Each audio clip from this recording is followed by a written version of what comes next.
सुंडालो बाबो ढूंढ ढूंढालो सुंडालो बाबो ढूंढ ढूंढालो मोदक भोग लगावो गजानंद मोदक भोग लगावो गजानंद रमक झमक कर आवो गजानंद रमक झमक कर आवो गजानंद।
जय हनुमान ज्ञान गुण सागर जय कपीस तिहु लोक उजागर रामदूत अतुलित बलधामा अंजनी पुत्र पवन सुत नामा महावीर विक्रम बजरंगी कुमति निवार सुमति के संगी कंचन बरन विराज सुवेशा कानन कुंडल कुंचित केसा हाथ बाज्र और ध्वजा विराजे कांधे मोज जनेऊ साजे शंकर सुहन केसरी नंदन तेज प्रताप महाजगवंदन विद्यावान गुणी अति चातुर ब्रह्म काज करी बेको आतुर प्रभु चरित्र सुनिए को रसिया राम लखन सीता मन बसिया सूक्ष्म रूप धरि सिंह दिखावा विकट रूप धरि लंक जरावा भीम रूप धरि असुर सहारे रामचंद्र जी के काज सवारे लाय सजीवन लखन जियारे श्री रघुवीर हरषि उर लाए रघुपति की नहीं बहुत बड़ाई तुम मम प्रिय भरत संभाई सहस वदन तुम रोज सगावे अस कहि श्रीपति कंठ लगावे सनकादिक ब्रह्मादि मुनीसा नारद सारद सहित ईसा जम कुबेर दिक्पाल गाते कवि कोविद कहि सके कहाते तुम उपकार सुग्रीव कीना राम मिलाए राजपद दीना तुमरो मंत्र विभीषण माना लंकेश्वर भय सब जग जाना जुग सहस्त्र जो जन पर भानो लील्योताई मधुर फल जानो प्रभु मोत्रिका मेलि मुख माही जल दिलाज गए अचरज नाही दुर्गम काज जगत कहीं जेते सुगम अनुग्रह तुम रहते ते राम दुआरे तुम रखवारे हो तन आज्ञा बिनु पैसारे सब सुख लहे तुम्हारी शरणा तुम रक्षक काहू को डरना आपन तेज समारो आपे तीनों लोग हाक के कापे भूत पिशाच निकट नहीं आवे महावीर जब नाम सुनावे से रोग हरे सब पीरा जपत निरंतर हनुमत वीरा संकट ते हनुमान छुड़ावे मन क्रम वचन ध्यान जो लावे सब पर राम तपस्वी राजा तिनके के काज सकल तुम साजा। और मनोरथ जो कोई लावे सोई अमित जीवन फल पावे। सारा जुग प्रताप तुम्हारा है प्रसिद्ध जगत उजियारा। साधु संत के तुम रखवारे असुर निकंदन राम दुलारे। अष्ट सिद्धि नवनिधि के दाता शिवर दीन जानकी माता। राम रसायन तुमरे पासा सदा रहो रघुपति के दासा। परे भजन राम को पावे जन्म जन्म के दुख बिसरावे।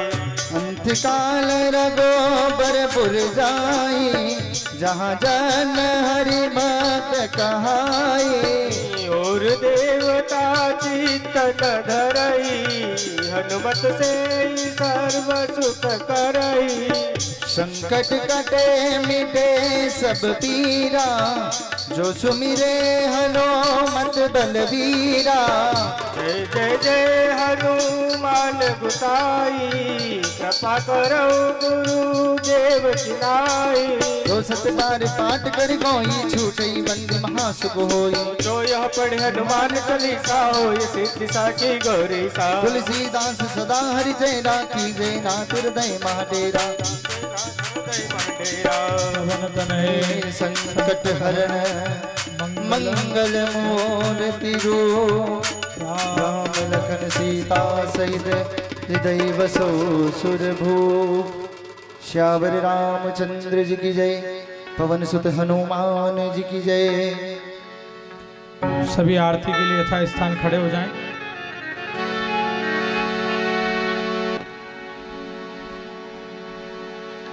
आरती कीजय हनुमान लला की दुष्ट दलन रघुनाथ कला की।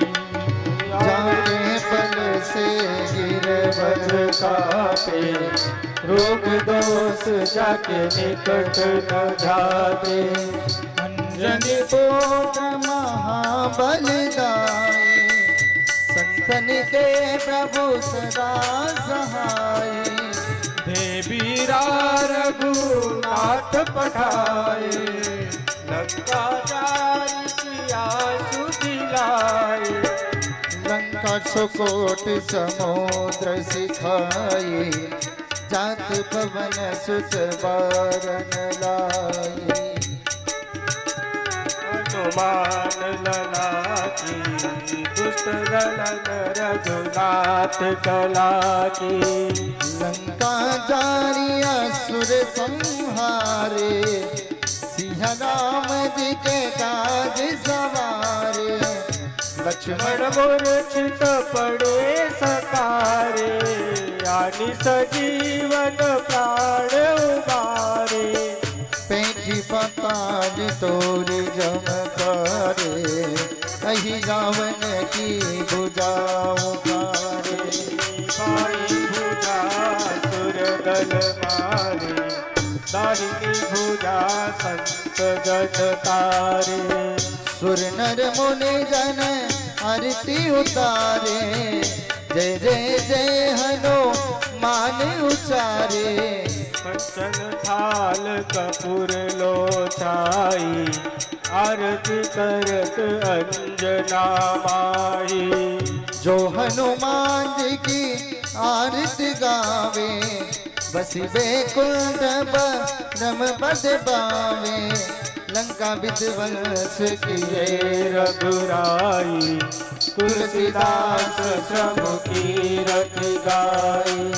आरती की जय हनुमान लला की दुष्ट दलन रघुनाथ कला की। कर्पूर गौरम करुणावतारम संसार सारम भुजगेन्द्रहारम। सदा वसंतम हृदयारविन्दे भवं भवानी सहितं नमामि। कर्पूर पूरेण मनोहरेण शरण पाद्रां कर स्वस्तितेन। प्रदीप्त वासा कर संगतेन नीराजनन्ते जगदीश गुरुवे। मंगलम भगवान शंभो मंगलम वृषभध्वज मंगलम पार्वतीनाथ मंगलाय स्तनो शिव। पुष्प से आरती दें। फूल ले लें एक हाथ में। जलेन शीतलीकरणं मा पुष्पे देवादिदेव वंदनम् आत्मरक्षार्थे आत्मा विवंदनं मः स्वात्मा विवंदनं मा देवं वंदनम् स्वयं गृहीत्वा अथ मंत्रपुष्पाञ्जलिं मा नाना सुगंध पुष्पाणि यथात् कालोद्भवानि च पुष्पांजलि मया दत्त ग्रहणां परमेश्वर। ओम भूर्भुवस्वः सांगाय सपरिवाराय सबानाय सायुधाय सशक्तिकाय प्राण पुरुषोत्तमाय नमो नमः। चरणारविंदे मंत्र पुष्पांजलिं समर्पयामि।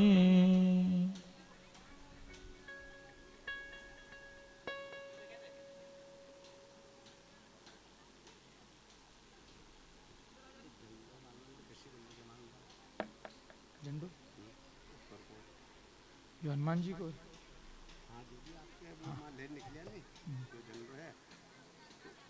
ये हटने वाली बोली।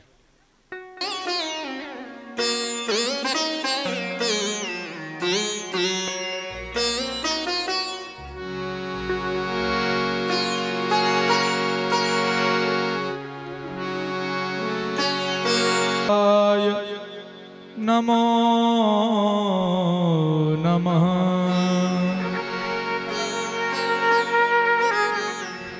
ओम नमः शिवाय। ओम नमः शिवाय। ओम नमः शिवाय।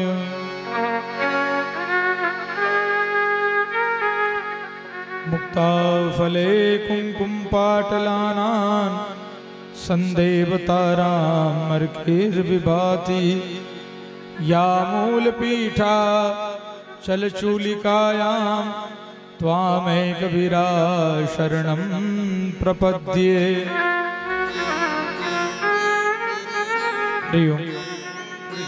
रिपीट। ओम नमो भगवते वासुदेवाय। ओम नमो भगवते वासुदेवाय। ओम नमो भगवते वासुदेवाय।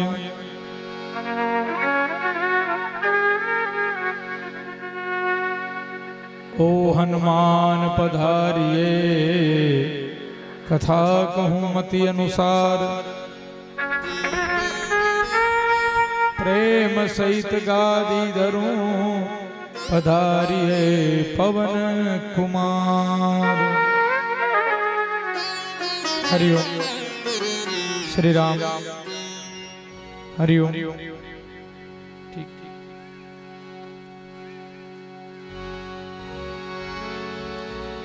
आइएगा कथा के दूसरे दिवस के पवित्र सोपान में आज हम प्रवेश कर रहे हैं। शिव महापुराण की पवित्र कथा भगवान महादेव के शिव परिवार की प्रतिष्ठा के उपलक्ष्य में आप सभी जुनी बावल भक्त गणों की ओर से रखी गई है, जिसका द्वितीय दिवस से आप सभी उपस्थित हुए हैं। यहाँ पर सभी को हर हर महादेव। एक बार जोर से बोलेंगे हर हर महादेव, हर हर महादेव, हर हर महादेव। पंचाक्षर स्तोत्र के द्वारा हम सभी मंगलाचरण करते हुए कथा की यात्रा करें। नागेंद्र हाराय त्रिलोचनाय भस्मांगरागाय महेश्वराय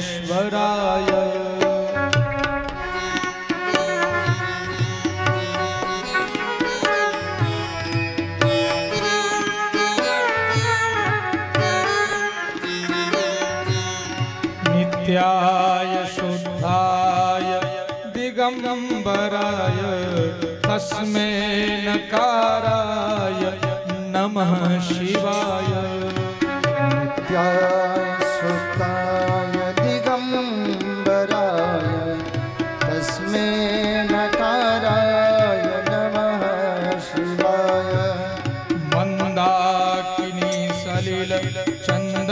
चर्चिताय नंदीश्वर प्रमथनाथ महेश्वराय मंदार पुष्प बहुपुष्प सुपूजिताय तस्मै मकाराय नमः शिवाय। शिवाय गौरी बदनाब्ज वृंद सूर्याय दक्षा वर्णाशिकाय श्रीनीलकंठाय वृषध्वजाय तस्मै शिकाराय नमः शिवाय। वसिष्ठ कुंभो वगोत्मर्य मुनीन्द्र देवार्चित शेखराय चंद्राकर्कावैश्वनरलोचनाय तस्मै वकाराय नमः शिवाय।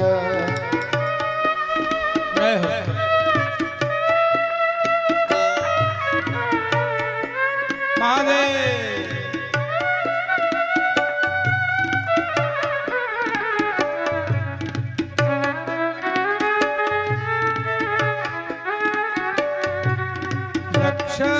स्वरूपाय जटाधराय पीनाकहस्ताय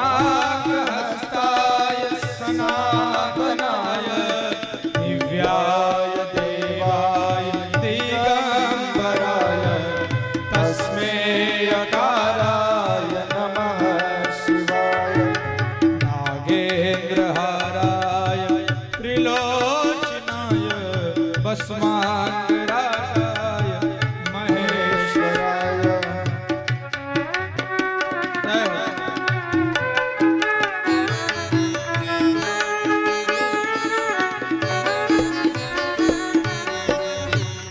पंचाक्षरमिदं पुण्यं यः पठे वंशसन्निधौ शिवलोकमाप्नोति शिवेन सह मोदते। कथा शिव महापुराण के अंदर हम समावेश करने जा रहे हैं। पंचाक्षर मंत्र का 2 मिनट के लिए सभी जप करें। ओम नमः शिवाय। हरि ओम नमः शिवाय। ओम नमः शिवाय। हरि ओम नमः शिवाय। ओम नमः शिवाय। हरि ओम नमः शिवाय। ओम नमः शिवाय। हरि ओम नमः शिवाय।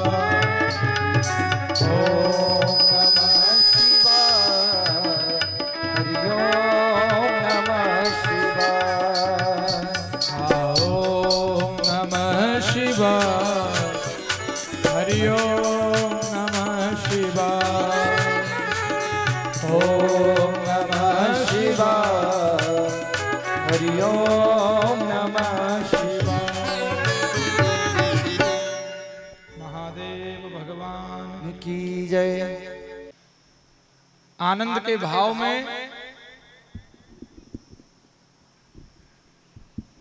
हम सब ने मिलकर के जो है शिव महापुराण की कथा का आयोजन रखा है। कल कथा प्रसंग में आप सभी ने श्रवण किया था कि ब्रह्मा जी महाराज ने शिव जी के सामने असत्य बोला, झूठ बोले ब्रह्मा जी,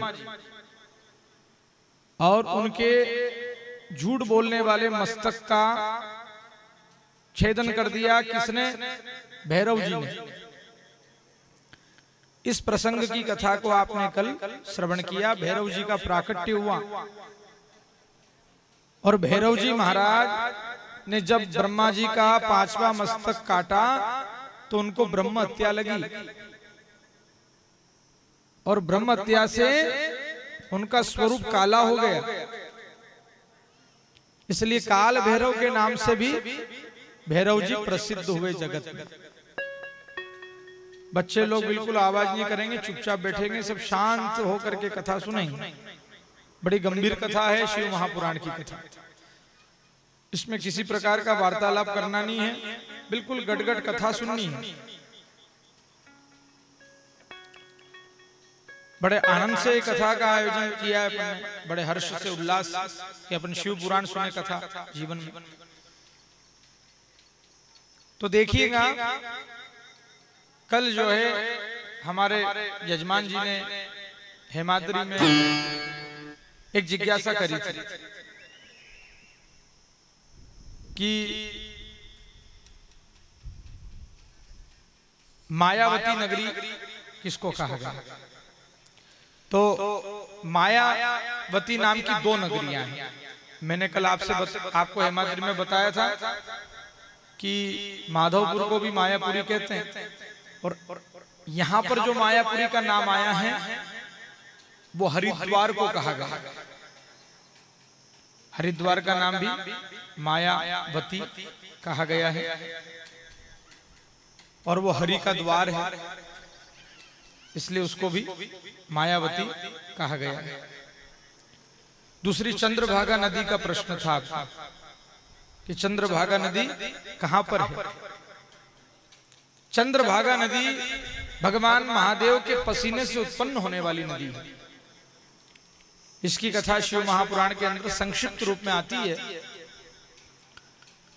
चंद्रभागा नदी को भीमा भी कहा गया है, और भगवान त्रिपुरासुर दैत्य का वध कर रहे थे शंकर भगवान। तो महादेव का एक पैर नंदी के ऊपर था और दूसरा पैर पृथ्वी के ऊपर था, और शंकर भगवान ने इस त्रिपुरासुर दैत्य के साथ में युद्ध किया। तो महादेव का पसीना उत्पन्न हुआ, और जो पसीना गिरा वो चंद्रभागा के रूप में परिवर्तित हो गया। ये भीमा शंकर के पास से निकली हुई नदी है, और पंढरपुर में जाकर के, महाराष्ट्र पंढरपुर क्षेत्र में जाकर के इसका रूप विस्तार हुआ है। उड़ीसा के अंदर भी ये नदी है, ऐसा बताया जाता है। और चंद्रभागा नाम कैसे पड़ा कि चंद्रमा ने जो है गुरु बृहस्पति जी महाराज की पत्नी गुरु पत्नी के ऊपर कुदृष्टि डाली थी, इस कारण उनका ये पाप हुआ था।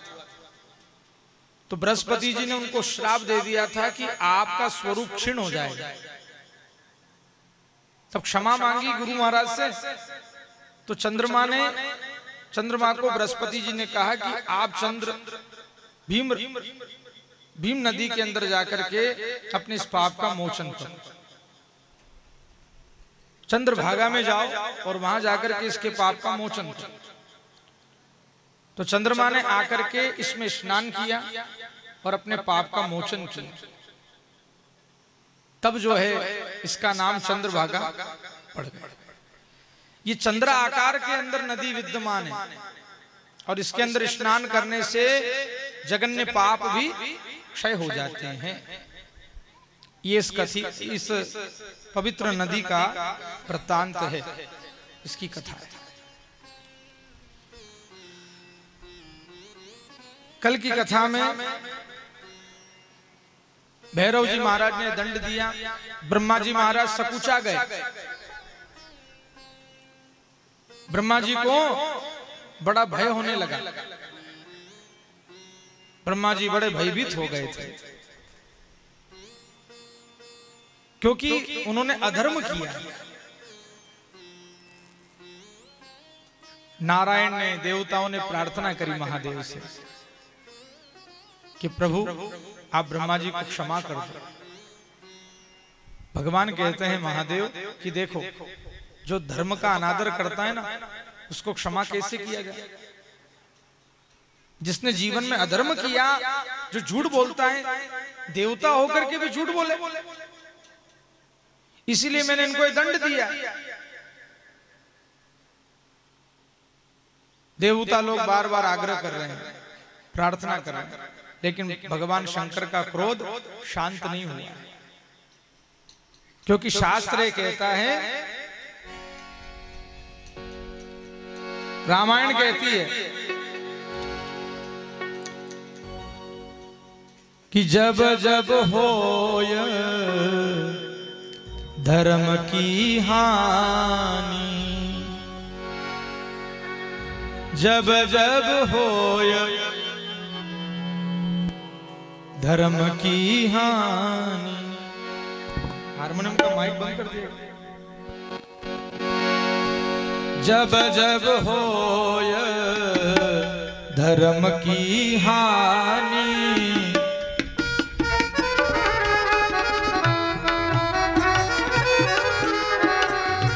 बाड़े असुर अधम अभिमानी, बाड़े असुर अधम अभिमानी, तब तब धर प्रभु मनुज शरीरा, तब तब धरो प्रभु मनुज शरीरा।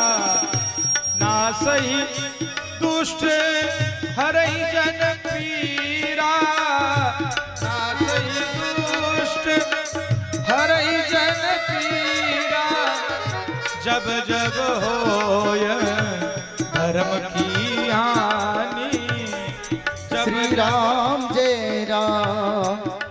जय राम। बाड़े असुर अधम अभिमानी, बाड़े असुर अधम अभिमानी। जब जब होय धर्म की हानि, जब जब होय धर्म की हानि। जब धर्म की हानि होती है तो भगवान के अवतार होते हैं। भगवान आकर के सभी प्राणियों का दुख का हरण करते हैं, आतताइयों का नाश करते हैं, बुराइयों का नाश करते हैं। शंकर जी ने कहा ये धर्म की नीति है, इसलिए ब्रह्मा ने अपराध किया है और उनको दंड मिला। श्री हरि विष्णु भी हाथ जोड़ करके खड़े हैं महादेव के सन्मुख। शंकर भगवान ने भगवान विष्णु जी को अपनी समानता प्रदान कर दी। हे विष्णु, आपने सत्य बोला कि आपने इस अग्नि स्तंभ का अंत नहीं देखा, आप झूठ नहीं बोले, आपने सत्य बोला है। इसलिए जगत के अंदर जैसी पूजा मेरी होती है वैसी पूजा आपकी भी होगी। विष्णु जी को अपनी समानता प्रदान करने वाले कौन है? भोलेनाथ। अपनी समानता प्रदान करने और कहा, शंकर जी ने कहा कि हे नारायण, आपका वास मेरे हृदय में हो। शंकर जी के हृदय में कौन बैठा है? नारायण बैठे हुए। क्या कहते हैं अपन कि पवन तनय संकट हरण मंगल मूर्ति रूप राम लखन सीता सहित हृदय बसहु सुरभू। महादेव के हृदय में वास करने वाले कौन है? नारायण, सीताराम जी, लक्ष्मी नारायण। ऐसी समानता प्रदान करी और ब्रह्मा जी को श्राप दिया शंकर भगवान ने कि आपने असत्य बोला है, इसलिए ब्रह्मा जगत के अंदर आपका कहीं पर भी मंदिर नहीं होगा। केवल ब्रह्मा जी का मंदिर कहां है? पुष्कर राज के अंदर। और ये भी नारायण के निवेदन पर भगवान महादेव ने कृपा की कि ब्रह्मा जी का मंदिर पृथ्वी के ऊपर केवल पुष्कर राज के अंदर है। पुष्कर के अंदर, पुष्कर तीर्थ में ब्रह्मा जी बैठे बैठे। अच्छा, ब्रह्मा जी की जय जयकार भी कोई नहीं करता। भगवान विष्णु जी कहते हैं महादेव से कि प्रभु थोड़ा बहुत तो न्याय कर दो, थोड़ी बहुत तो कृपा कर दो,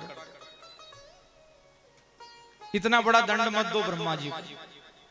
आखिर इन्होंने अपराध तो किया है। तब शंकर भगवान ने ब्रह्मा जी को ये आशीर्वाद दिया कि आपके बिना यज्ञ नहीं होगा। ब्रह्मा जी के बिना यज्ञ नहीं होता है। कहां बैठे ब्रह्मा जी यज्ञ में? यज्ञ कुंड के पास में जो सफेद कपड़ा लगा हुआ है, उसके ऊपर तपेली रखी पीतल की, उसके अंदर चावल भरे हुए हैं, उसके ऊपर नारियल है, श्रीफल। ये ब्रह्मा जी बैठे हुए हैं। ये ब्रह्मा जी का हिस्सा है। आपको पूरी जानकारी भी देंगे हम यज्ञ की, कि यज्ञ में कहां कौन से देवता बैठे हुए हैं, कौन सा मंडल किन देवता का बना हुआ है। ऐसा नहीं कि बस स्वाहा स्वाहा स्वाहा में जरे गए। हर बात की जानकारी होना चाहिए कि अपन क्या कर्म कर रहे हैं, किसके लिए कर रहे हैं, क्यों कर रहे हैं, कौन सा देवता ने यहाँ बुलाया है, कहां बैठा दिया है। इतरो इतरो सामान लिख दे महाराज लोग, किलो किलो 2-2 किलो 3-3 किलो दाल लाजो, यो लाजो, फलानो लाजो, घी लाजो, यो लाजो, है? तो ये सब कहां लग रहा है, इसका भी आपको, इसकी जानकारी भी आपको मिलेगी। क्योंकि ब्राह्मण के ऊपर और डॉक्टर के ऊपर, दोनों के ऊपर जजमान अंधा विश्वास करते हैं। डॉक्टर साहब का ऊपर भी अंधो विश्वास, ने ब्राह्मण के ऊपर भी अंधा विश्वास करते कि नहीं करते? जो कह दियो सो ठीक, डॉक्टर साहब भी कह दे जो बात पर ठीक, ब्राह्मण भी जो कह दे वो ठीक। तो हम जैसा विश्वास करते हैं ना, ऐसा विश्वास होना भी चाहिए और उस विश्वास का प्रतिफल भी अपने को मिलना चाहिए। बोली महादेव भगवान की। तब ब्रह्मा जी को यज्ञ का आचार्य बनाया। महादेव ने कि आप यज्ञ के आचार्य बनकर के रहोगे और आपके आचार्यत्व में यज्ञ होगा। ब्रह्मा जी के आचार्यत्व में यज्ञ होता है। ये यज्ञ के आचार्य होते हैं। कौन? ब्रह्मा जी। अगल बगल में नारायण और ब्रह्मा जी शंकर जी को वंदन कर रहे हैं। देवताओं ने वंदन किया और सबसे पहले भगवान विष्णु जी ने और ब्रह्मा जी ने भगवान के शिवलिंग स्तंभ का, अग्नि स्तंभ का, वो जो अग्नि स्तंभ उत्पन्न हुआ था, उस अग्नि स्तंभ शिवलिंग का पूजन सबसे पहले पृथ्वी के ऊपर ब्रह्मा जी और विष्णु जी ने किया। और जिस दिन शंकर भगवान का पूजन ब्रह्मा और विष्णु ने किया, वो दिन कौन सा बना? महाशिवरात्रि का पावन पर्व शिवरात्रि बनी। शिवरात्रि के दिन सबसे पहले भगवान विष्णु जी ने और ब्रह्मा जी ने भोलेनाथ का पूजन किया। शिवरात्रि मासिक रूप में होती है, हर महीने शिवरात्रि आती है। साल भर में एक शिवरात्रि बड़ी शिवरात्रि होती है। इस बड़ी शिवरात्रि के दिन पूजन किया था भगवान शंकर का। और इसी से शिवरात्रि का महापर्व बना। इस भाव से प्रदोष का भी व्रत ऐसा ही बना है। प्रदोष के दिन भी देवताओं के द्वारा सबसे पहले महादेव की पूजा की जाती है। प्रदोष काल, प्रदोष का व्रत करते हैं महादेव के। 11 होती है विष्णु जी के लिए और प्रदोष का व्रत होता है भोलेनाथ के लिए, महादेव। ऐसा पूजन किया और ये जगत में शिवरात्रि का महापर्व प्रसिद्ध हो गया। शिवरात्रि के अंदर 4 प्रहर में भगवान महादेव की पूजा की जाती है। कितने प्रहर में? 4 प्रहर में। प्रातः से मध्याह्न तक और मध्याह्न से सायंकाल में 2 प्रहर, सायंकाल से रात्रि काल तक 3 प्रहर और रात्रि काल से पुनः ब्रह्म मुहूर्त। ये 4 प्रहर के अंदर महादेव की पूजा शिवरात्रि के ऊपर होती है। महादेव की पूजा रात में भी होती है शिवरात्रि के दिन। प्रदोष काल में भी, प्रदोष काल किसको कहते हैं कि सूर्य नारायण अस्त्राचल की ओर बढ़ रहे हैं और चंद्रमा का उदय हो रहा है, ये बीच का जो समय रहता है इसको क्या कहते हैं? प्रदोष काल। केवल प्रदोष काल के अंदर सायंकाल में पूजा होती है भोलेनाथ की, बाकी दिनों में प्रातः काल में भगवान शंकर का पूजन होता है। जो रोज भगवान भोलेनाथ की पूजा करते हैं उनको प्रातः काल में भगवान शंकर की पूजा करना चाहिए। ब्रह्म मुहूर्त रात में 3 बजे से 6 बजे तक, इसमें पूजा हो जाए भोलेनाथ की तो और श्रेष्ठ। इतनी जल्दी नहीं हो तो 6 से 8 बजे तक के बीच में कर दो, 9 बजे तक के बीच में कर दो। ये रोज की पूजा है भोलेनाथ की। लेकिन शिवरात्रि में 4 प्रहर में पूजा करो भोलेनाथ की। जो शिवरात्रि के दिन 4 प्रहर में महादेव की पूजा करता है उसके जीवन में दरिद्रता कभी नहीं आती है, उसके सारे दुखों का भंजन हो जाता है। और शिवरात्रि का जो पूजा का व्रत है कम से कम ये 14 साल तक करना चाहिए, 14 वर्ष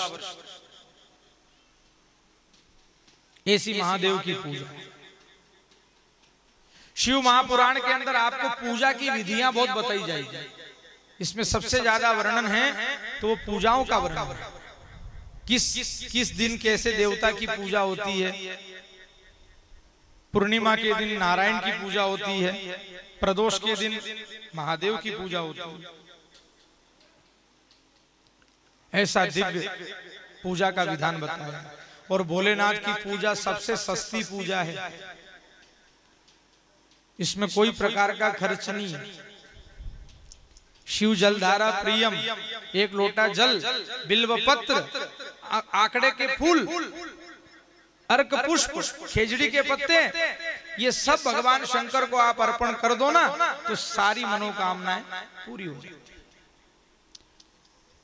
दूसरा देवता की पूजा करोगा तो घणो सामान चाहिएगा, खर्चा भी करना पड़ेगा, पर भोलेनाथ की पूजा में किसी प्रकार का कोई खर्च नहीं। जल भी प्रकृति का है। ये जल कैसे उत्पन्न हुआ, जल कैसे बना, जल को भगवान ने कैसे उत्पन्न किया, ये भी शिव महापुराण के अंदर वर्णित है कि नारायण ने महादेव की तपस्या की और तपस्या से नारायण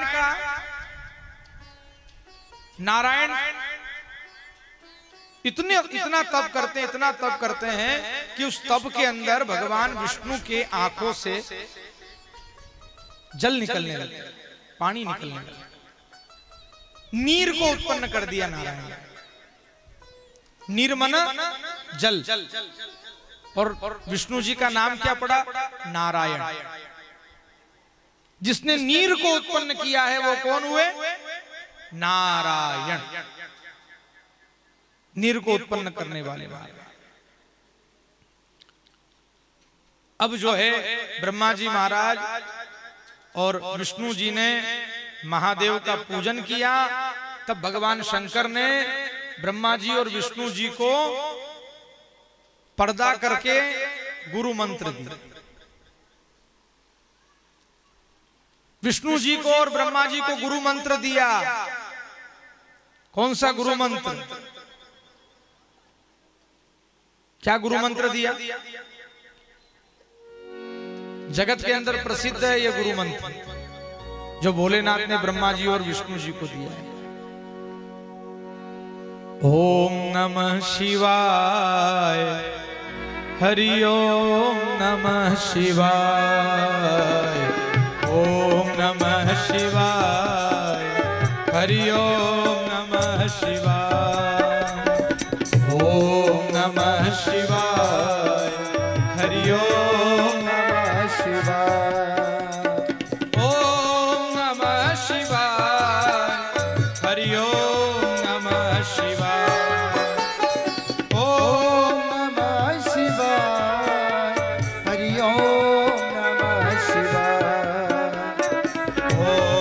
नमः शिवाय, हरि ओम नमः शिवाय, ओम नमः शिवाय, हरि ओम नमः शिवाय। महादेव भगवान की। ये गुरु मंत्र दिया है ब्रह्मा जी को और विष्णु जी को। इसको पंचाक्षर मंत्र कहते हैं। अब इसको जपना कैसे चाहिए, इसका भी विधान बताया गया है। नमः शिवाय, ओम नमः शिवाय। ओम के अंदर प्रणव है, ओम को प्रणव की उपमा दी गई है। ओम के अंदर कौन है? ये ओम किसका रूप है? ये ब्रह्मा, विष्णु और महेश, ये तीनों देवता का स्वरूप है। क्या? ओम। ओम को कहते हैं प्रणव। ओम नमः शिवाय ये जपना है पुरुषों को, और स्त्रियों को क्या जपना है? ओम शिवाय नमः। क्या जपना है? बोलो। शिवाय नमः।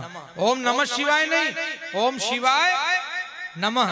और पुरुषों को क्या जपना है? ओम नमः शिवाय। पुरुषों को जपना है ओम नमः शिवाय, और मातृ शक्तियों को जपना है ओम शिवाय नमः। अच्छा, नमः शिवाय भी बोल दोगे तो पाप नहीं लगेगा, पर इस बात का ध्यान रखना है कि भाई ये एक विधान है मंत्र को जपने का विधान। जिस विधि से जपना चाहिए उस विधि से जपें तो उसका दिव्य फल अपने को प्राप्त होता है।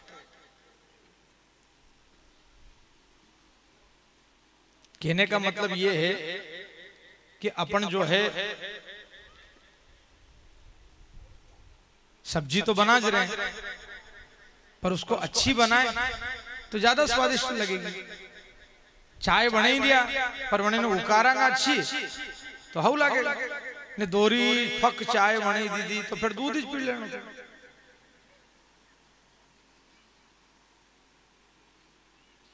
भाई चाय पीना तो फिर कड़क पीना क्या? सफेद सफेद चाय क्या पीना? कोई भी बात कर रहे हैं, कोई कर्म कर रहे हैं तो फिर उसको अच्छा करें, सही करें, शास्त्र की सहमति से करें तो उसका दिव्य फल प्राप्त होगा। याद रखना है आपको। क्या जपना है? ओम शिवाय नमः।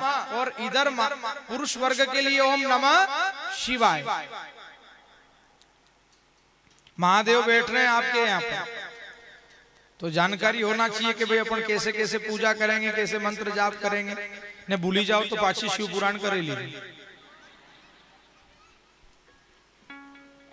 भाई वही सके कि भाई भोलेनाथ बैठी जाए ने अपने कदी पूजा वूजा भूली जावा, फिर शिव पुराण करे लीजिए, फिर याद ही जाएगा। ठीक है नहीं? इस प्रकार मंत्र जाप की विधि बताई गई। शिव जी ने 5 कृत्य का संकल्प लिया है। सृष्टि करना, सृष्टि, स्थिति, संभार और तिरोभाव। ये 5 लक्षण महादेव के बताए हैं। इसलिए शंकर जी का नाम भोलेनाथ भी है, महादेव भी है, सदाशिव भी है, शंकर भी है।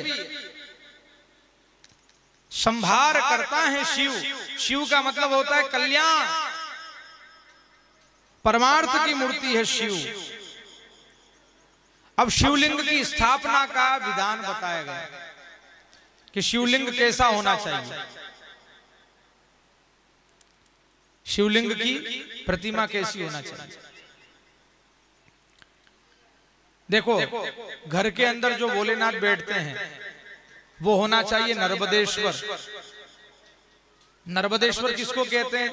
कि छोटा सा शिवलिंग हो और उसके ऊपर छोटी सी जलाधारी हो और उसके ऊपर शिवलिंग छोटा हो, उनको उठा भी लो और जलाधारी पे बिठा भी। यह है नर्मदेश्वर महादेव। नर्मदा का हर पत्थर जो है ना वो शंकर है, वो महादेव।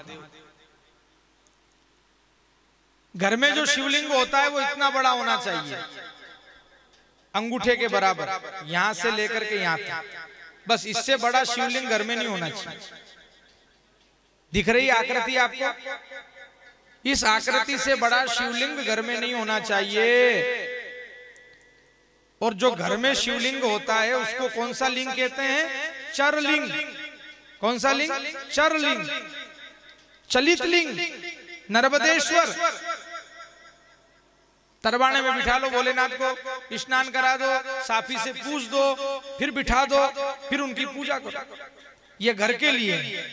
और नगर में, गांव में जो भोलेनाथ बैठते हैं वो कौन सा लिंग है? प्रतिष्ठित लिंग, जिनकी प्राण प्रतिष्ठा हम करते हैं।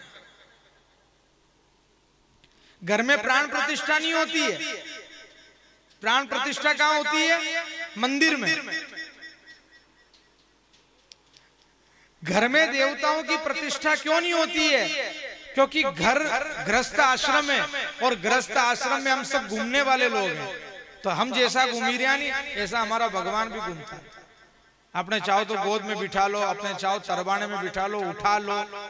इसलिए भगवान की प्रतिष्ठा घर में नहीं होती है, प्राण प्रतिष्ठा घर में नहीं होती है। घर में केवल अभिषेक होता है, पूजन हवन होता है, पर प्राण प्रतिष्ठा घर में नहीं होती।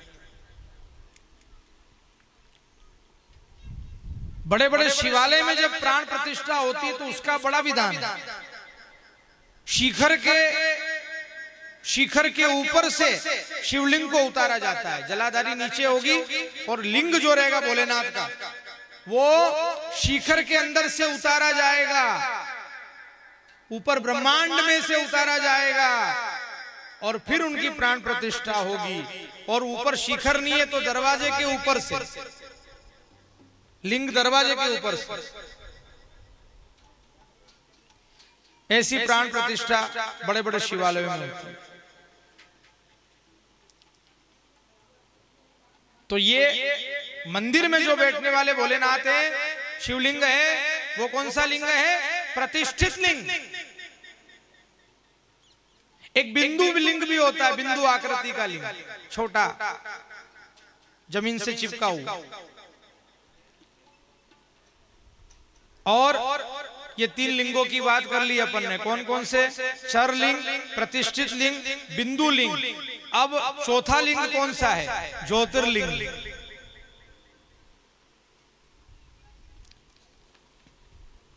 प्रतिष्ठित लिंग उसको कहते हैं जो ऋषि महात्माओं के द्वारा स्थापित किया गया हो, उसको कहते हैं प्रतिष्ठित लिंग। आपके यहाँ कौन से भोलेनाथ की स्थापना हो रही है? प्रतिष्ठित लिंग की स्थापना। बछवाड़िया महादेव, ये भी प्रतिष्ठित लिंग है। भाई इनका भी कोई इतिहास आप लोग सुनाते हो। सुखानंद जी हैं, सांडेश्वर महादेव हैं, ये सब प्रतिष्ठित लिंग। अपने यहाँ बैठेंगे भोलेनाथ, ये भी प्रतिष्ठित लिंग। स्वयंभू जो प्रकट हुआ है उसको कहते हैं ज्योतिर्लिंग। स्वयं जो प्रकट हो, स्वयं प्रकट होने वाले महादेव जो हैं वो ज्योतिर्लिंग है। विश्व में पृथ्वी पे कितने ज्योतिर्लिंग हैं? 12 ज्योतिर्लिंग। अब 4 लिंग की बात हो गई है, 5वां लिंग कौन सा? 5वां शिवलिंग किसको कहते हैं? 5वां शिवलिंग है गुरु के पैर का अंगूठा। अपने जो गुरुजी होते हैं, जो ब्राह्मण हैं, किसी ब्राह्मण को आपने गुरु बनाया, या कोई सन्यासी महात्मा को आपने अपना गुरु बनाया, है ना? तो उनके जो दाहिने पैर का चरण का अंगूठा होता है ना, उसको क्या कहते हैं? गुरुलिंग। गुरुजी के दाहिने पैर के अंगूठे को गुरुलिंग की उपमा दी गई है। ऐसे 5 प्रकार के शिवलिंग होते हैं। वैसे तो अनेक शिवलिंग हैं, पर मुख्य रूप से होने वाले 5 प्रकार के शिवलिंग बताए गए। कल भी शिवलिंग के बारे में बात की थी अपन ने। एक होता है हृदयेश्वर महादेव, हस्त शिवलिंग होता है, जो हस्त कमल के रूप में स्थापित होता है। ब्रह्मा जी के हस्त, विष्णु जी के हस्त, पार्वती माता के हस्त। और एक होता है प्रतिष्ठित लिंग, जो जमीन से चिपका हुआ है। और यदि कभी कुछ भी नहीं मिले, न आप कहीं यात्रा कर रहे हो, न आपका भोलेनाथ के पूजन का नियम है, न अब आपको पूजा करना है, न यात्रा कर रहे हो, न कोई शिवलिंग मिल नहीं रहा है, तो क्या करोगे? अपने हाथ के अंगूठे को ही अपना शिवलिंग मान करके इसकी पूजा कर सकते। दाहिने हाथ का जो अंगूठा होता है ना, इसको भी आप शिवलिंग मान करके इसकी पूजा कर सकते हो। महादेव शरीर के अंदर भी विद्यमान है, ऐसी पूजा का क्रम बताया गया है।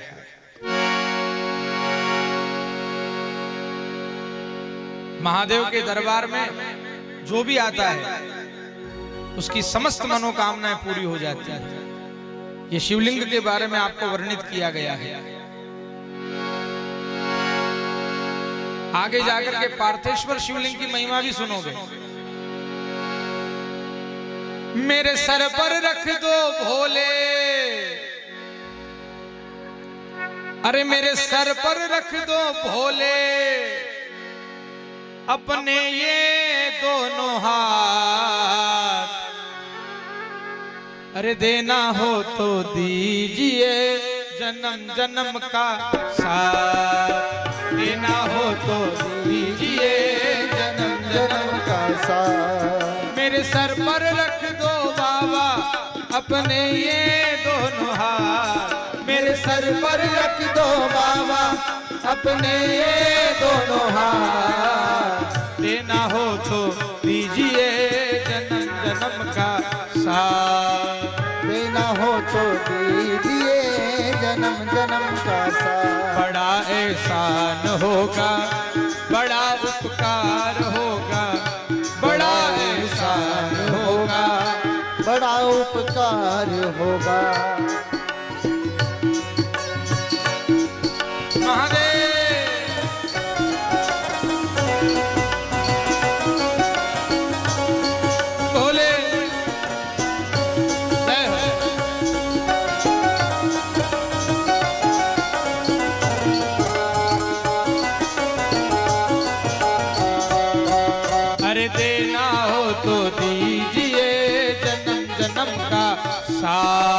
देना हो तो दीजिए जन्म जन्म का साथ। बड़ा एहसान होगा, बड़ा उपकार होगा, बड़ा एहसान होगा, बड़ा उपकार होगा। हरि बोल, जय हो। करतल ध्वनि ताली बजाते हुए, दोनों हाथ उठा करके ताली बजाते हुए।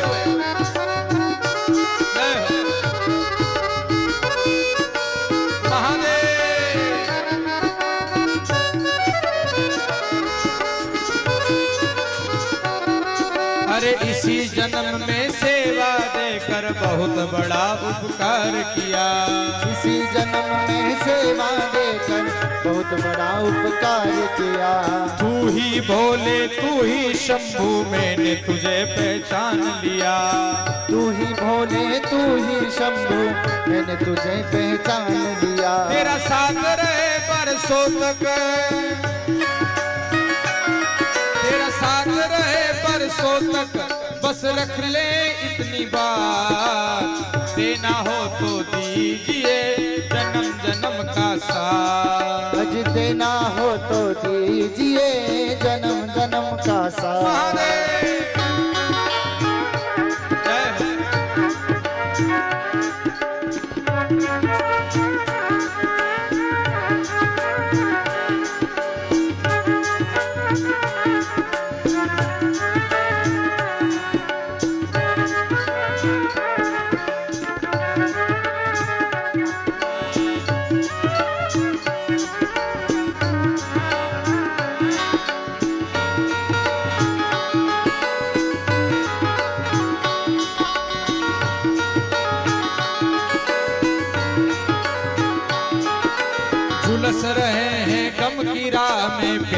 की छाया कर देना। झुलस रहे हैं गम की राह में प्यार की छाया कर देना। अरे झुलस रहे हैं गम की राह में प्यार की छाया कर देना। झुलस रहे हैं गम की राह में प्यार की छाया कर देना। बिन पतवार की नाव चले ना तू पतवार पकड़ लेना। बिन पतवार के नाव चले ना तू पतवार पकड़ लेना। अरे झुलस रहे हैं गम की राह में प्यार की छाया कर देना। झुलस रहे हैं गम की राह में प्यार की छाया कर देना। बिन पतवार की नाव चले ना तू पतवार पकड़ लेना। बिन पतवार की नाव चले ना तू पतवार पकड़ लेना। मेरा रास्ता रोशन कर दो ओहो, मेरा रास्ता रोशन कर दो छाई अंधियारी रात। अरे देना हो तो दीजिए जन्म जन्म का साथ। ओ देना हो तो दीजिए जन्म जन्म का साथ। हर हर महादेव शंभु हर हर महादेव है शंभु। हर हर महादेव शिव शंभु हर हर महादेव शिव शंभु।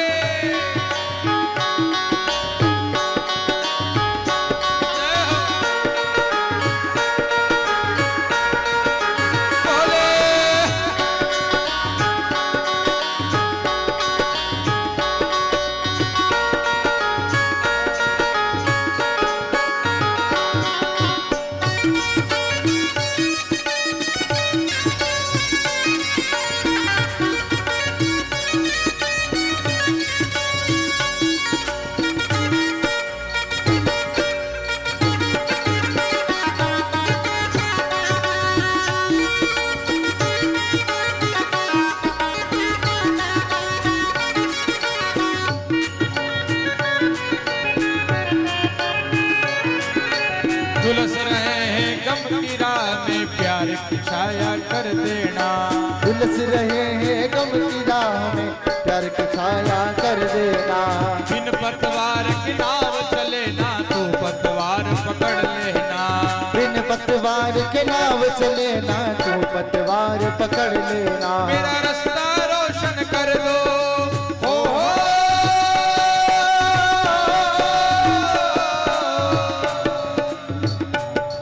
मेरा रास्ता रोशन कर दो छाई अंधियारी रात। देना हो तो दीजिए जन्म जन्म का साथ। अरे देना हो तो दीजिए जन्म जन्म का साथ। हर हर महादेव शिव शंभु हर हर महादेव शिव शंभु। हर हर महादेव शिव शंभु हर हर महादेव शिव शंभु। हर हर महादेव शिव शंभु हर हर महादेव शिव शंभु। हर हर महादेव शिव शंभु हर हर महादेव शिव शंभु। हर हर महादेव शिव शंभु हर हर महादेव शिव शंभु। हर हर महादेव शिव शंभु हर हर महादेव शिव शंभु। हर हर महादेव शिव शंभु हर हर महादेव शिव शंभु। हर हर महादेव शिव शंभु हर हर महादेव शिव शंभु। हर हर महादेव शिव शंभु हर हर महादेव शिव शंभु। हर हर महादेव शिव शंभु हर हर महादेव शिव शंभु। हर हर महादेव शिव शंभु हर हर महादेव शिव शंभु।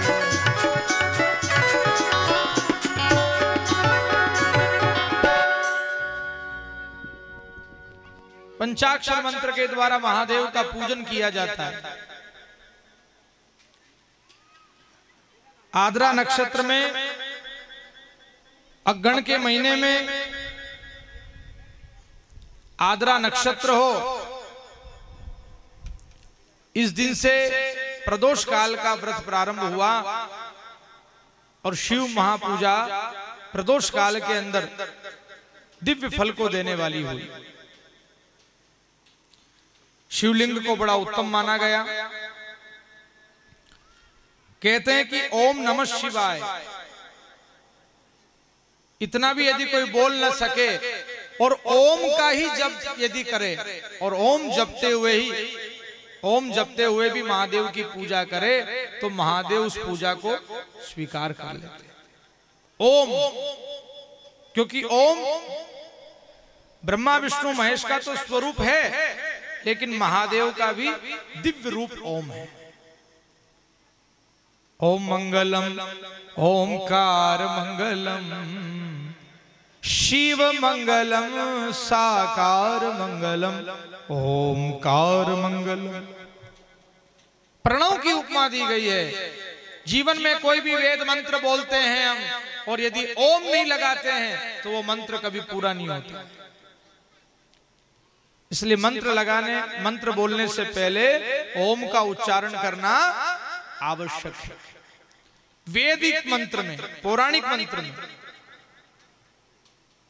रामायण की चौपाई में ओम नहीं लगता है, हनुमान चालीसा की चौपाई में, सुंदरकांड की चौपाई में ओम नहीं लगता है। संस्कृत भाषा के अंदर जो भी वेद मंत्र आप बोल रहे हो उसके पहले ओम लगाना आवश्यक है।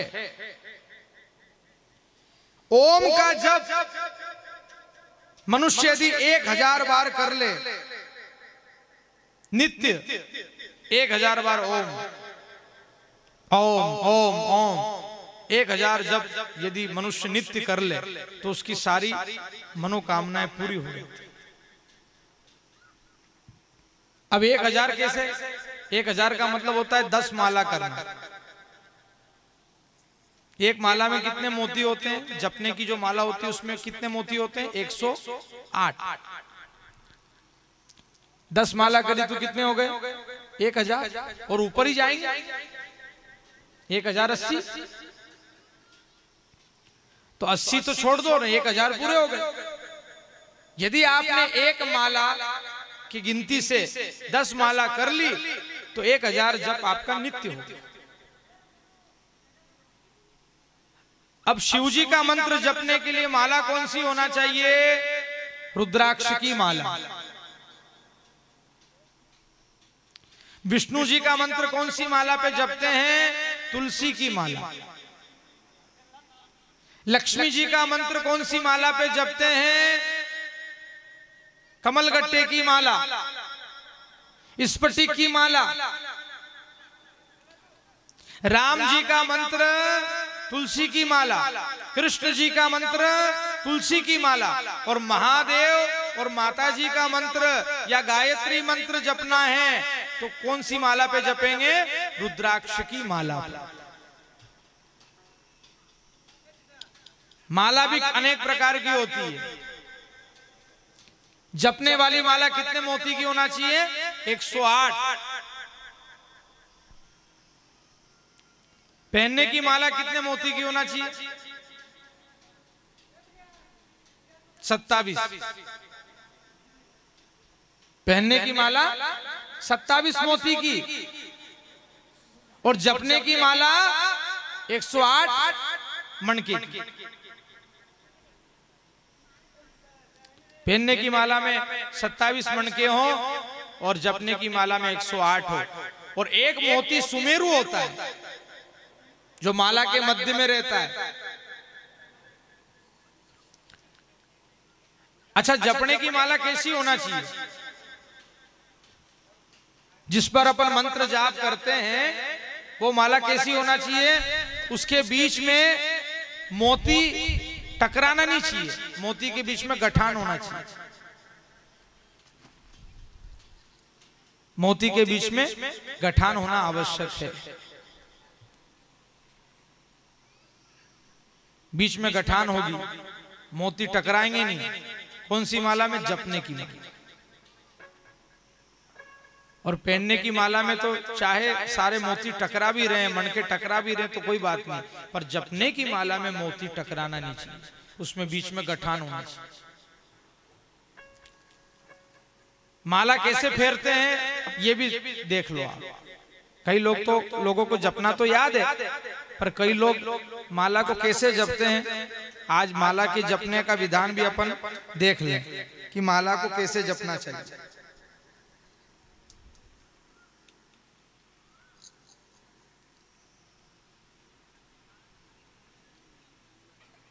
दिखा लो यार।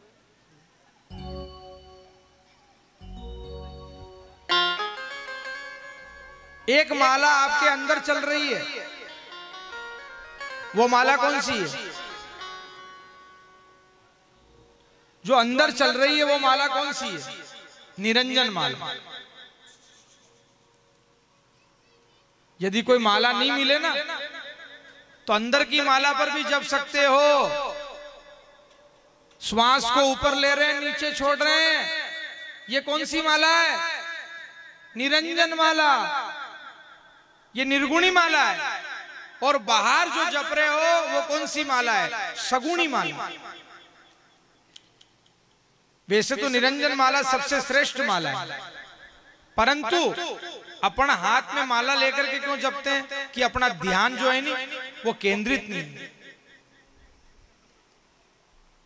ध्यान बहुत भटकने वाला है अपना। तो निरंजन माला पे अपने से नाम जप नहीं हो पाता।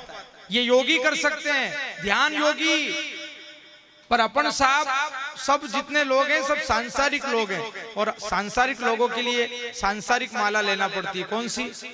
तुलसी की है, चंदन की है, रुद्राक्ष की है। देखो साहब माला कैसे जपना चाहिए। ये माला दोनों एक ये बीच वाली उंगली और अंगूठे के ऊपर माला होना चाहिए। ये जो बीच वाली उंगली है ना, ये और अपना अंगूठा, और इसके ऊपर माला होना चाहिए। ठीक है? ये अनामिका और अंगूठे के ऊपर माला रहे, और ये बीच वाली जो मध्यमा है, ये अनामिका, ये देवता की उंगली है, ने अंगूठा, और इसके ऊपर माला, और ये बीच वाली जो बड़ी उंगली है, इससे आपको मोती घुमाना है। ओम नमः शिवाय, ओम नमः शिवाय, ओम नमः शिवाय, ओम नमः शिवाय, ओम नमः शिवाय, ओम नमः शिवाय, ओम नमः शिवाय, ओम नमः शिवाय। या मोटकी है नहीं, मोटकी, आणि मोटकी से मोती हरकाना, या बड़ी बड़ी वाली उंगली, ये बीच वाली मध्यमा। अच्छा, माला यहां तक पूरी हो जाए, उसके बाद फिर पलटा लो। यूं नहीं कि अटने जटने फेर ही रहा। माला, एक माला पूरी होने के बाद वापस माला पलटाना पड़ेगा। अब देखना ये है अपने को कि ये जो हाथ है, इस हाथ के अंदर ये जो उंगली है, ये पितरों की है। पितृ की पूजा करने के लिए इस उंगली का प्रयोग किया जाता है। ये पहली उंगली, इसको तर्जनी कहते हैं। और ये जो बड़ी उंगली है ना, ये अपनी है। इससे मोती को घुमाना है। अपने टीकी भी लगानी ना तो लगानी है तो इसी से लगाना पड़ेगा। कौन सी? ये बीच वाली बड़ी। और देवताओं को किस उंगली से लगाओगे? ये अनामिका।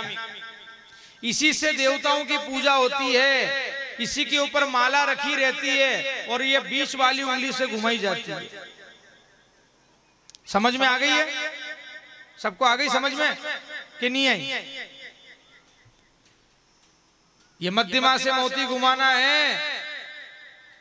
और पूजा यदि देवताओं की कर रहे हो तो इससे करना है, और पितृ की पूजा कर रहे हो तो ये पहली उंगली से करना है। ने अपने टीकी लगाना है तो ये बीच वाली से मोती घुमाने वाली।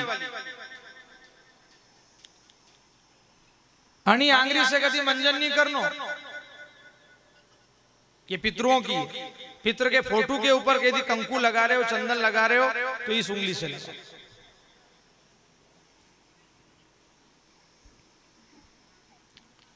ये उंगलियों का प्रयोग बताया है आपको। निरंजन माला अंदर चल रही है, कोई माला हाथ में नहीं ली है, आप निरंजन पे जप रहे हो तो ध्यान मूंद करके आपको एकाग्र होकर के माला जपना पड़ेगी। ये अंदर चलने वाली माला है। श्वास को ऊपर भी ले रहे हैं, नीचे भी छोड़ रहे हैं। इसका रहस्य है कि घट में फिरे दिन रात निरंजन माला, घट में फिरे, घट में फिरे, घट में फिरे दिन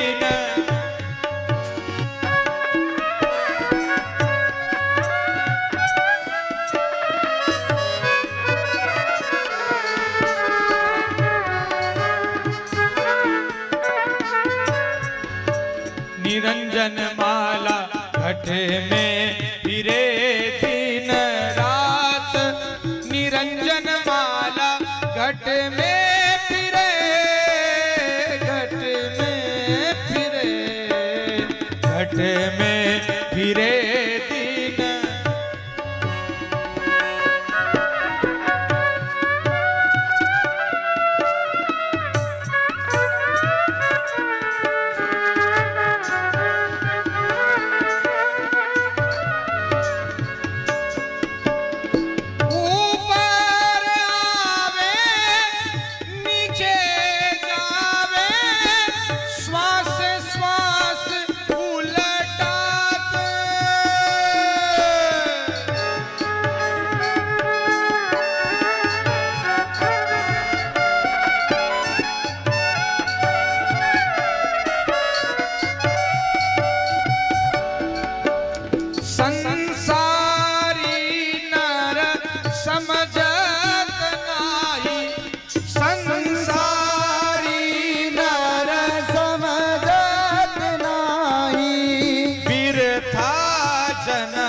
निरंजन माला घट में फिरे, घट में फिरे, घट में फिरे दिन रात। निरंजन माला घट में फिरे, घट में फिरे, घट में फिरे दिन रात। घट में फिरे दिन रात,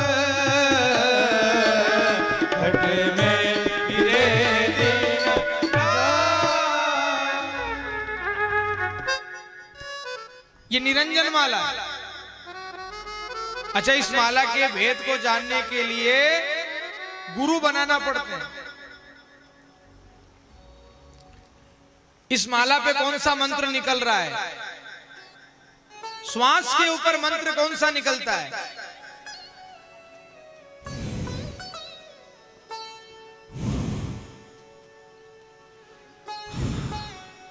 ये जो श्वास ले रहे हैं और छोड़ रहे हैं ना, इसमें कौन सा मंत्र निकल रहा है? सोहम। कौन सा मंत्र? सोहम। सोहम हंसा जपत नित प्राणी, बिन जिह्वा बिन दात। इसमें आपको दांत भी नहीं लगाना पड़ते, जीवान भी नहीं लगाना पड़ती है। ये श्वास के ऊपर निकलने वाला मंत्र है। पर इस पर जपना बहुत कठिन है। ये माला, निरंजन माला जपना बहुत कठिन है, क्योंकि अपनों दिमाग मुकाम पे नहीं है। इस माला के लिए जो है ना, कितनी बजे उठना पड़ता है मालूम है आपको? 4 बजे, 3 बजे 4 बजे उठना पड़ता है। स्नान करके फिर ये माला होती है। यूं थोड़ी कि यूं सब काम भी कर लो या निरंजन माला कर लो, संभव नहीं। इसीलिए तो आप लोगों के लिए ये हाथ से जपने वाली माला बताई है कि अपना ध्यान मुकाम पे रहेगा नहीं तो हाथ में गौमुखी भी लेना पड़ेगी, ने माला भी लेना पड़ेगी, उसी पे मंत्र जाप अपन कर सकते हैं। क्योंकि निरंजन माला तो योगियों की माला है, ये भोगी की माला नहीं है। ये किसकी माला है? योगी की माला है। अपन क्या करने वाले हैं? भोग करने वाले हैं। इस माला को योगी लोग कर सकते हैं।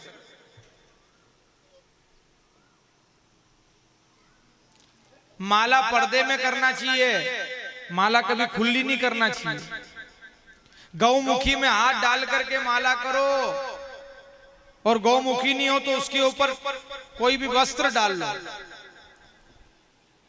क्योंकि भजन जो होता है नहीं, मंत्र जाप जो होता है वो गोपनीय होना चाहिए, पर्दे में होना चाहिए। भोजन पर्दे में, भजन भी पर्दे में। और श्वास के ऊपर मंत्र जाप होना चाहिए। यूं भी नहीं कि इसको कहते हैं उपांशु जाप। इसको कौन सा जप कहते हैं? उपांशु। कि होठ भी नहीं हिलना चाहिए, मुंह भी नहीं हिलना चाहिए, अंदर ही अंदर जप चल रहा है और इधर माला चल रही है। यूं बोली बोली ने जपी रहा हूं नहीं तो उसका प्रभाव कम रहेगा। ज्यादा जीवन में भक्ति में कभी दिखावा नहीं करना है बस। और अपना जीवन में सबसे ज्यादा दिखावा है।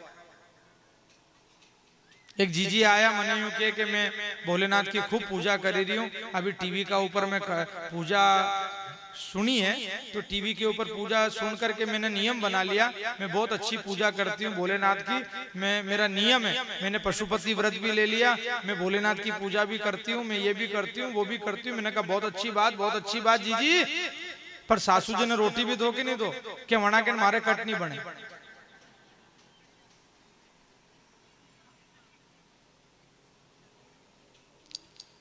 इसको पूजा नहीं कहते हैं। आप भोलेनाथ की पूजा कर रहे हो, भोलेनाथ को जल चढ़ा रहे हो, भगवान के मंदिर जा रहे हो, परमात्मा आपको तभी स्वीकार करेंगे जब आपके जीवन में भी सज्जनता, समानता और शालीनता और अनुशासन संस्कार होंगे। तो घर का बूढ़ा माँ बाप ने आप दुख दे ही दिया, ने भगवान शंकर ने जल चढ़ी दिया, वो जल के भोलेनाथ स्वीकार करेगा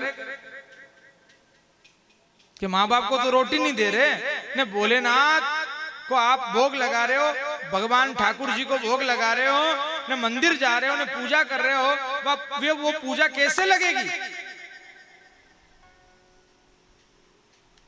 भगवान पूजा उसी की स्वीकार करते हैं जिसका मन पवित्र है। मन भी पवित्र हो, तन भी पवित्र हो, जीवन भी पवित्र हो, वाणी भी पवित्र हो, उसी के द्वारा भगवान पूजा को स्वीकार करते हैं, उसी की पूजा को ग्रहण करते हैं। शिव क्षेत्र के बारे में बताया गया है, कहते हैं कि शिव क्षेत्रों में जो पाप करता है वो वज्र के समान होता है। शिव जी के मंदिर के आसपास कोई पाप करता है वो वज्र के समान होता है। नदियों के बारे में भी बताया गया है, गंगा नदी के तट के ऊपर अनेक तीर्थ विद्यमान है और गंगा के किनारे जाकर के कभी पाप नहीं करना चाहिए। ये हिमालय से निकलने वाली है। सरस्वती नदी बड़ी पवित्र है, गंगा बड़ी पतित पावन है और इसके तट पर काशी, हरिद्वार ऐसे कई तीर्थ बसे हुए हैं। सोनभद्रा नाम की नदी जो गणेश पद को देने वाली है, नर्मदा जो भगवान महादेव की जटा से उत्पन्न होने वाली है, नर्मदा को भी शिव जी की कन्या माना है। शंकर भगवान की जटा से उत्पन्न हुई है नर्मदा, और नर्मदा का हर पत्थर जो होता है वो महादेव का स्वरूप है, इसलिए शिव का नाम पड़ा नर्मदेश्वर महादेव। नर्मदेश्वर महादेव को हम घर में लाकर के उनकी पूजा करते हैं। गोदावरी के तट के ऊपर बसने वाला ब्रह्म हत्या के पाप से भी, उसका ब्रह्म हत्या का पाप भी हो तो क्षय हो जाता है। गोदावरी नदी कहां पर है? नासिक के अंदर त्र्यंबकेश्वर। इसके अतिरिक्त कृष्णा, वेणी, अनेक प्रकार की दिव्य नदियां बताई गई है। कहते हैं कि जहां भगवान भोलेनाथ का मंदिर हो और उसके किनारे पर यदि कोई नदी हो या कोई तालाब हो या कोई बावड़ी हो या कोई कुआं हो तो उसको क्या कहते हैं? शिव गंगा। महादेव का मंदिर के पास में कोई बावड़ी हो, जैसे बछवाड़िया महादेव, ऐसे जितने भी शिवालय आप देख रहे हैं इनके पास में यदि कुआं बना हुआ हो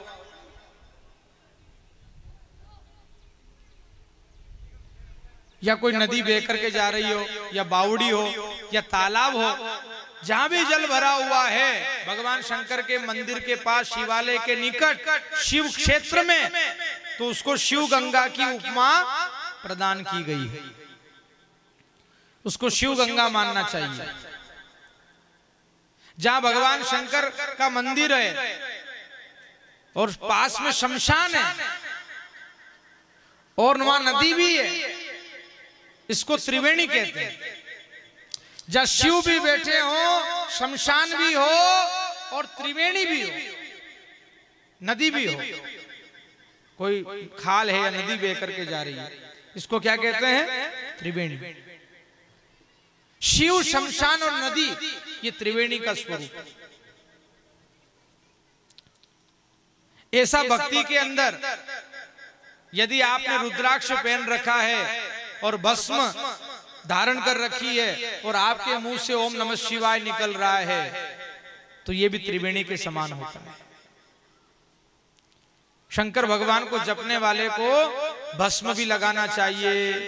पुरुषों के लिए भस्म मस्तक पे हो, कंठ पे हो, हृदय पे हो, और माता बहनों के लिए कंठ पे, माथे पे भस्म नहीं लगाना है, महिलाओं को कंठ पे और चूड़ी के ऊपर। और पुरुषों के लिए तो मस्तक भी, कंठ भी, हृदय भी, भुजा भी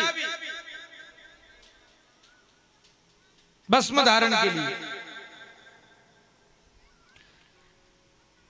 अब भस्म कैसी होना चाहिए? भस्म के बारे में बताया है। भस्म काय की तैयार करना चाहिए और सबसे उत्तम भस्म किसको माना गया? यज्ञ की भस्म। यज्ञ होने के बाद जो भस्म होती है ना, उस भस्म को डिब्बी में भर करके रखना चाहिए घर के अंदर। कोई भी हवन आपने कराया, छोटा हवन, बड़ा हवन घर में करवाया, वास पूजा करवाई, अब यहाँ पंचकुंडात्मक यज्ञ होगा। जब भी कोई देवी देवता का यज्ञ यदि हुआ है, तो यज्ञ होने के बाद में उस कुंड के अंदर या हवन की वेदी के अंदर कच्चा दूध गाय का 1 गिलास डालो और उसको ठंडी करो, और अच्छी ठंडी होने के बाद 1 दिन 2 दिन हो जाए, ठंडी हो जाए, उसके बाद उस भस्म को आप डिब्बी में भर करके अपने घर में रखो। और जब भी भगवान शंकर का मंत्र जाप कर रहे हो या भोलेनाथ की पूजा कर रहे हो, तो उस भस्म को माता बहने चूड़ी पे लगा लें, कंठ पे लगा लें, और पुरुष वर्ग कपाल के ऊपर धारण करें, कंठ पे धारण करें, हृदय पर धारण करें। और इसके अलावा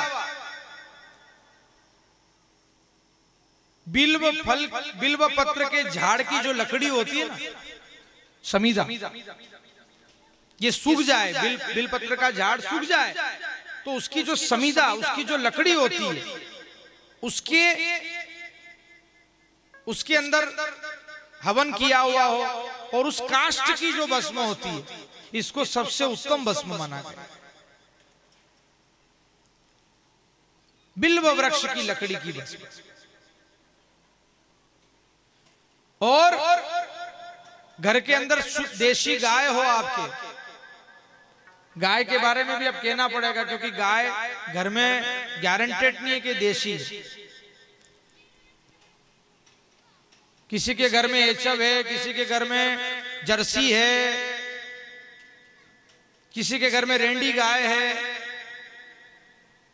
देखो गायों में भी अलग अलग जातियां हो गई है।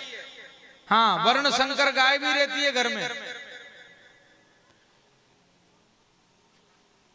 स्वदेशी गौ माता, भारत की गाय, अपने देश की गौ माता, प्रकृति के नियम के अनुसार बच्चा देने वाली गाय, बछड़ा देने वाली गाय गंगी गाय के समान होती है, कामधेनु के समान होती है। और ऐसी गौ माता घर में होना चाहिए और ऐसी गौ माता की सेवा करना चाहिए। बाकी तो दूध भरवा की टंकियां है।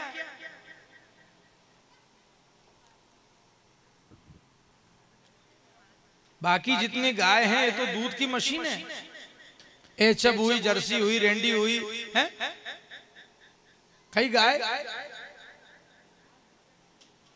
कोई बात नहीं, आपको दूध का उत्पादन करना है, आपको अपना जीवन चलाना है, आपको संग्रह करना है, आपको आर्थिक सुख देखना है, इसलिए आप ये गायों का पालन भी करते हो, कोई बात नहीं, पर देशी गाय भी अपने घर में होना चाहिए, स्वदेशी गाय भी अपने घर में होना चाहिए। किस किस के घर में है देशी गाय? बस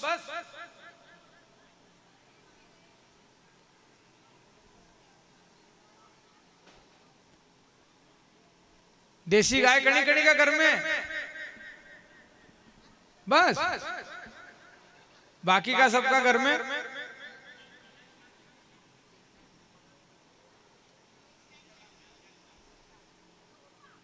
तो ऐसी गाय का गोबर हो और उसका कंडा बना हुआ हो, आलिया कंडा, छोटे छोटे कंडे रहते हैं ना, उस कंडे के ऊपर हवन करा हुआ हो, धूप दी हुई हो, भगवान शंकर की आहुतियां लगी हुई हो, और उसकी जो भस्म होती है उसको भी पवित्र माना गया है।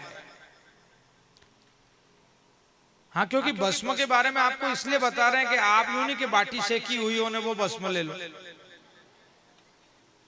राखोड़ो लगाना कैसो ही लगे लो, वो भी राखोड़ो है ने, ये भी राखोड़ा है, पर वैरायटी अलग अलग है। कि पूजनीय भस्म कौन सी होती है, धारण करने योग्य भस्म कौन सी होती है, इसके बारे में वर्णित किया गया है। ऐसी भस्म को धारण करना चाहिए, अग्निहोत्र रोज करना चाहिए। अग्निहोत्र, अग्निहोत्र का मतलब होता है कि रोज अपने घर के अंदर भोजन बनता है ना, तो भोजन बनाते समय पहली जो रोटी बनती है उसमें से अपन 5 ग्रास, पहली रोटी गाय की हो गई, फिर दूसरी रोटी बनाई तो उसमें से छोटे छोटे ग्रास निकाल करके घी और गुड़ में लगा करके अपन अग्नि को झिमाते थे। अब आजकल गैस पे रोटी बनी दी है, इका वास्ते बंद वही क्यों, पहले होता था ऐसा। इसको कहते अग्निहोत्र। और यदि ऐसा यदि नहीं भी हो रहा है, ऐसा यदि नहीं भी हो रहा है ना, तो चालू कर देना। रोटी का हवन नहीं कर सकते हो, अग्निहोत्र नहीं कर सकते हो, तो जऊ तिल का एक डिब्बा बना लो, शक्कर, चावल, जऊ और तिल, उसमें थोड़ी सी औषधि वगैरह डाल के, गूगल वगैरह डाल करके रोज 5 ग्रास धुपाने के अंदर अग्नि के ऊपर आहुति लगाना चाहिए। प्राणाय स्वाहा, अपानाय स्वाहा, व्यानाय स्वाहा, उदानाय स्वाहा, समानाय स्वाहा, अमृता पिदानसी स्वाहा, ब्रह्मणे स्वाहा। 5 आहुति लगा दो रोज। कोई मंत्र याद नहीं हो तो महामृत्युंजय मंत्र की लगा दो। ओम त्र्यंबकं यजामहे सुगंधिं पुष्टिवर्धनम् उर्वारुकमेव बंधनात् मृत्युर्मुक्षीयमामृतात्। ये भी याद नहीं हो तो ओम नमः शिवाय स्वाहा, ओम नमः शिवाय स्वाहा, ओम नमः शिवाय स्वाहा, ओम शिवाय स्वाहा। यो तो वही जाएगा क्या? ये सरल है। देखो हमारे सनातन धर्म में कई विधान हैं और धीरे धीरे वो विधान सरल भी रूप में वर्णित किया गया। इस प्रकार रोज अग्निहोत्र करना चाहिए और अग्निहोत्र की भस्म लगाना चाहिए। 5 प्रकार के पाप रोज होते हैं माताओं से। झाड़ू निकालते समय जीवो हिंसा होती है, चींटियां, कीड़े मकोड़े, चक्की में आटा पिसाते समय जीव हिंसा होती है। पहला गट्टी में पिसता था धान, अबे चक्की में जावे तो चक्की का मायते भी तो जीव हिंसा वे। एक आध धनेरियो तो रही जातो वेगा धान में। कतराई गौ मिनीलो पर मालूम पड़े गई, बारीक सा धनेरिया रह जाए ने वो भी पीसा जाए। तीसरे नंबर का पाप होता है परंडी पे पानी भरते समय, वहां भी जीव हिंसा हो जाती है। चौथे नंबर का पाप, पहले उखला चलता था, खरड़ उखला, इसमें भी कोई जीव हिंसा हो जाए। 5वें नंबर, जब रोटी बनाते हो तो अग्नि से भी जीव हिंसा होती है। तो ये 5 प्रकार के पाप के निवारण के लिए घर के अंदर रोज अग्निहोत्र करना चाहिए। अब कौन कौन करना चालू करेगा? जरा हाथ खड़ा कर दो। कल से चालू कर दीजो। जो करी रिया भी तो ठीक है, पर जो नहीं करी रिया भी देखा हाथ ऊंचा कर दो कि हाँ काल से चालू कर देंगे। नहीं करोगा तो गैस पे कर दीजो। छोटे छोटे नवाले बारीक बारीक से घी में रोटी। नहीं करो तो अग्नि अलग से लगा के अंगारे पे कर देना। करना तो पड़ेगा। हाँ, अब हाथ ऊंचे करो। क्या करांगा कल से? हाँ, कोई न कोई तो बात अपने जीवन में उतारो। तो कथा सुनी ने कथा सुनी, ये दक्षिणा है हमारी कि आप कथा की कोई बात को जीवन में शिरोधार्य कर लो और करते रहो। यही दक्षिणा है। चालू तो आज से करवा देते, पर आज का दिन निकल गया। रोटी वोटी बन गई घर में, अपने यहाँ कथा सुनना गए। कल से करना शुरू।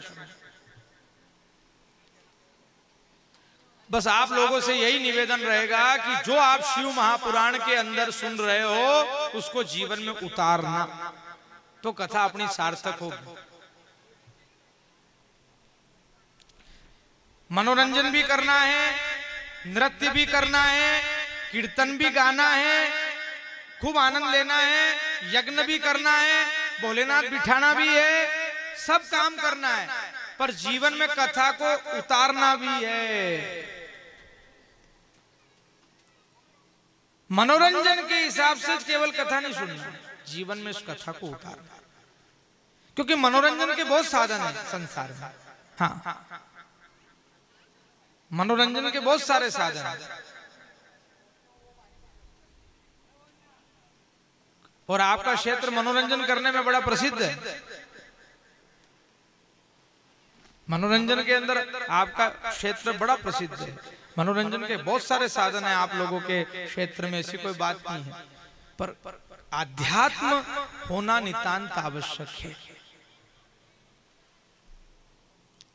आध्यात्म में अपना जीवन होना चाहिए।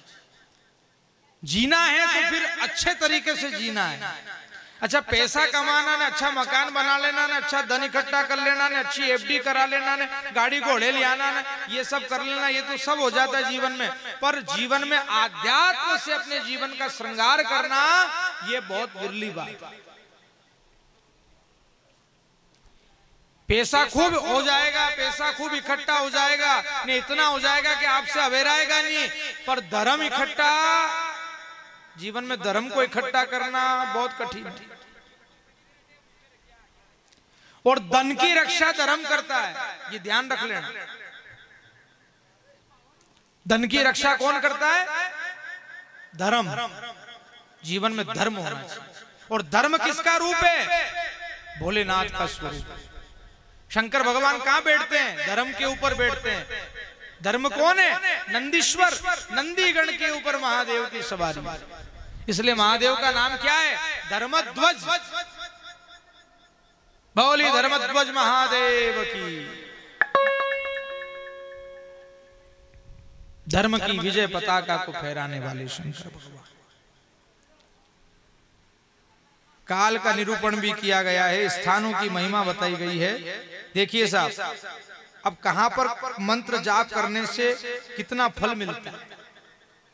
देखो साहब, गाय गौशाला के अंदर, गौशाला में मंत्र जप करने से 10 गुना फल प्राप्त होता है।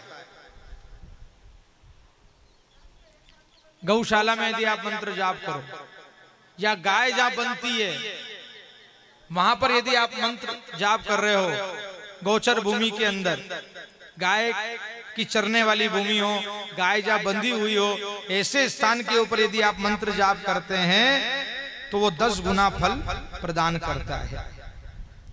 तुलसी के सानिध्य में पीपल की जड़ में बैठ करके, देवालय में बैठ करके, तीर्थ के तट के ऊपर, नदी के अंदर खड़े होकर के या नदी के तट के ऊपर बैठ करके, सप्त गंगा का तट हो, जैसे गंगा है, गोदावरी है, कावेरी है, ताम्रपर्णी है, सिंधु है, सरयू है, रेवा है, इनको सप्त गंगा कहा गया है। ऐसे स्थानों के ऊपर मंत्र जाप करने का दिव्य फल प्राप्त होता है। और त्रिवेणी के नीचे बैठने पर, वृक्षों की त्रिवेणी, बड़ का झाड़, पीपल का झाड़ और नीम का झाड़, इसको कहते हैं त्रिवेणी। पीपल, नीम और बड़ का, इसके गोड़ में बैठ करके यदि आप जप कर रहे हो तो कई प्रकार का दिव्य फल वो मंत्र जाप आपको प्रदान करेगा। और तो और ऐसा महादेव का मंदिर जिस शिव मंदिर के निकट नदी भी हो और शमशान भी हो, ऐसे महादेव के मंदिर में मंत्र का जाप करने से 1 माला 10 माला के बराबर फल प्रदान करती है। ऐसा कोई शिवालय या ऐसा कोई पुराना स्थान हो अपने क्षेत्र में जो एकांत में हो, जहां पर शिव गंगा भी हो, ऐसे स्थान आपके क्षेत्र में बहुत सारे हैं। सांडेश्वर हैं, पचवाड़िया महादेव हैं, सुखानंद जी हैं, और भी बहुत सारे स्थान होंगे, मेरी स्मृति में नहीं है, आप लोगों को मालूम होगा, क्योंकि अपने अपने क्षेत्र के स्थानों के बारे में अपन स्वयं जानते हैं। हमारे क्षेत्र के स्थानों के बारे में हम जानते हैं और आपके क्षेत्र के स्थानों के बारे में आप जानते हैं। तो ऐसे स्थानों के अंदर बैठ करके, ऐसे स्थान पर बैठ करके मंत्र जाप करने से 1 माला 10 माला